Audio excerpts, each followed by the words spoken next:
I wanted to talk to our friend who I love the way he breaks it down. He's one of my favorite. Actually, I think he's one of my top two favorite people on TV. Charles Payne, host of Making Money with Charles Payne. You can watch that weekdays 2 to 3 Eastern on Fox Business. He joins us now via the phone. Charles, my friend, happy Friday to you. Explain why this is all just nothing but smoke and mirrors, because what he's claiming here, that's not the reality of the situation. Oh, my goodness. First of all, thank you for the compliment. I'm blushing. Secondly, I got to tell you, what pisses me off more than just the lies, but listen, he's the president. He's always selling, okay, is the media. It was a strong jobs report. Dana, I want to scream. I want to cry. What the hell? Even I hate to say it. I'm walking out. I walk out the office. And I see Fox Business strong jobs report. Well, why do we regurgitate this stuff? So let me break down this jobs report for you, okay? Yes. This jobs report. First of all, we kind of always conflate. When I say we, the sort of Wall Street community, Right. Coming in better than expectations with being strong or weak. That's number one. So if the estimate is 100 and it comes in at 105, it's strong. Not really, right? 1/3 of these jobs were government jobs. Oh. By the way, where the hell are they getting the money to pay these people? Yeah, that's just depleting the tax base. That's not creating a new job. Right. 1/3 government jobs. Now, some could be teachers. If it is, then that means that something is wrong, because those teacher jobs, should have been mostly in August or whatever. But, the bottom line is 1/3 were government jobs.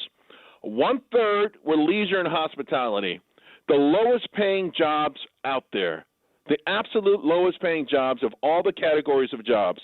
And 1/3 was healthcare.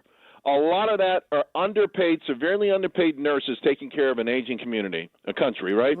So those three together do not equate to the word strong. You cannot use the word strong there. You cannot use the word strong. You can't. It's a farce. Yeah. Here's another part of it. So the last month was revised significantly higher. Like, I forgot the number. It's over 100,000.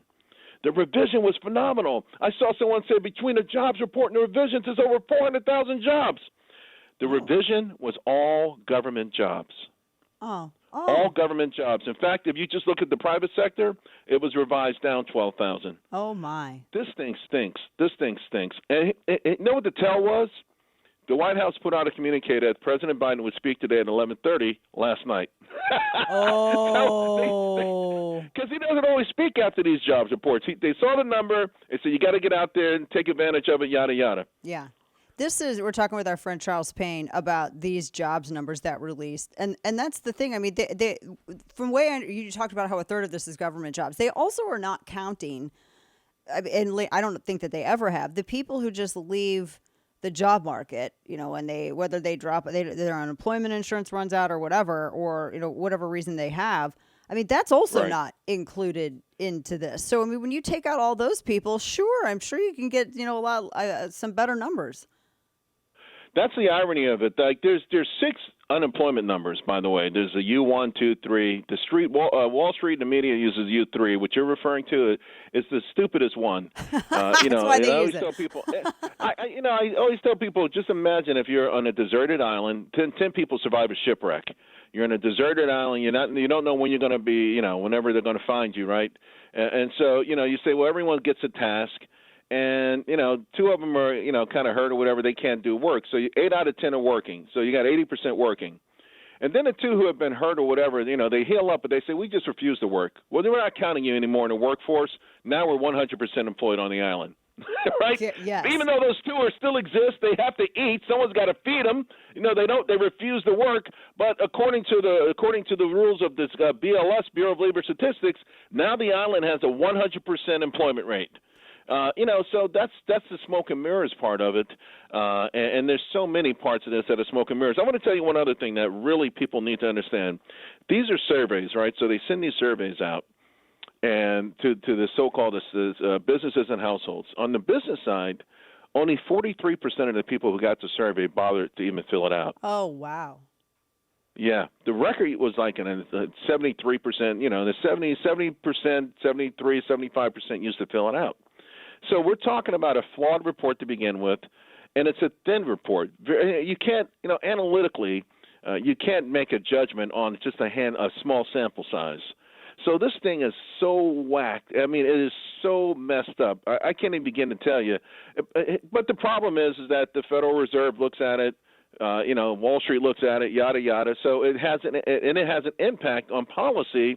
I think it has an overarching too much of an impact on policy because it's extraordinarily flawed. Yes. Yeah. And that's a great point. Too much of an impact on policy because it's so flawed. We're talking with our friend Charles Payne.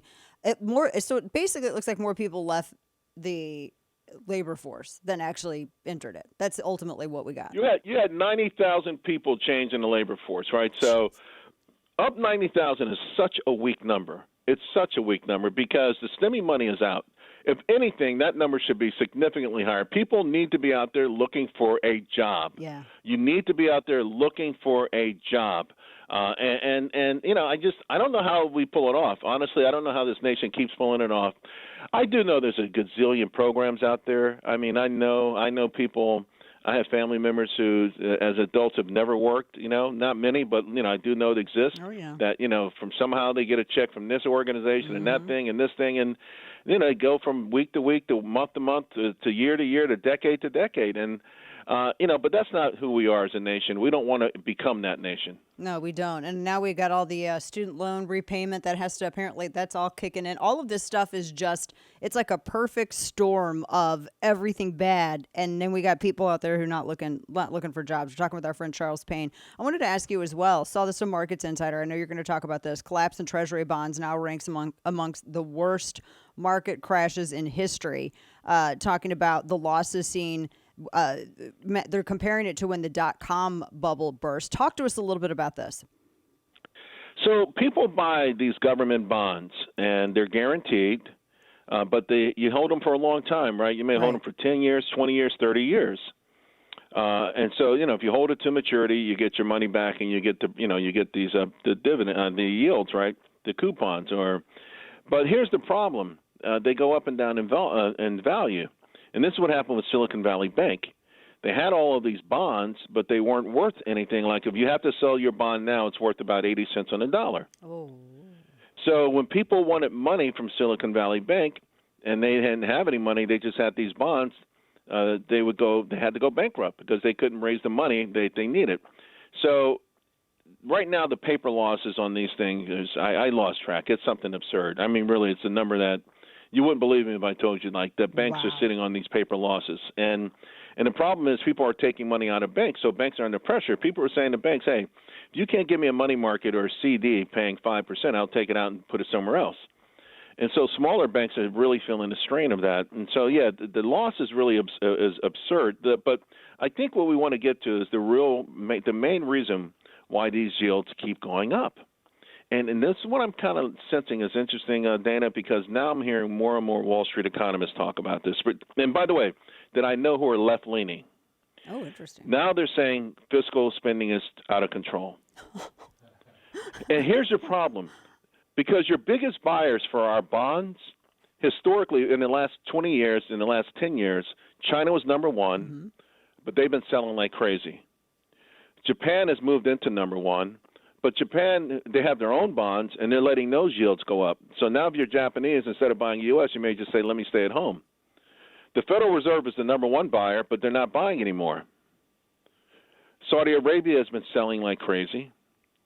So all your major buyers, and even banks, all your major buyers of bonds are not around, but the government needs to raise money. We've $2 trillion since the debt ceiling removed. I mean, this is nuts, right? The amount of money the government is raising right now is like $200 billion almost a day. It's just, I can't even, the numbers are just hard for me to acknowledge or even try to share with people.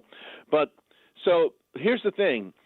For me to get you to buy these bonds, I have to make the yield has to go up to make them attractive. And we know economics 101, supply and demand. If there's too much supply, the price, right, will have to be adjusted. Right. So the bonds are going to go down and the yields are going to go up, and it hurts everybody. And you know who it hurts more than anybody else, these interest rates and these yields? It's poor people. Yep. I mean, we have the highest credit card interest payments in history. But if you're a rich person and you actually invest in bonds, you're doing pretty good. So rich people are doing okay, poor people aren't, and somehow the Federal Reserve thinks it's going to break the back of the economy by this strategy. Unfortunately, they don't have a choice if Joe Biden keeps spending money, which he won't. By the way, Joe Biden and the Republicans. Yeah, right? true. That's right.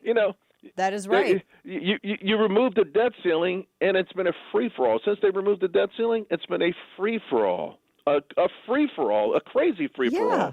It's if only someone whose name rhymed with Charles Payne warned everyone that this was going to happen.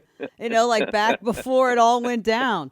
Good heavens, Charles Payne, Making Money with Charles Payne. You can watch him on Fox Business, and make sure you do. One of my favorite people, 2 to 3 Eastern. We so appreciate you breaking this down for us, my friend. I love coming on with you. Thank you. Of course. Take care. Have a great weekend.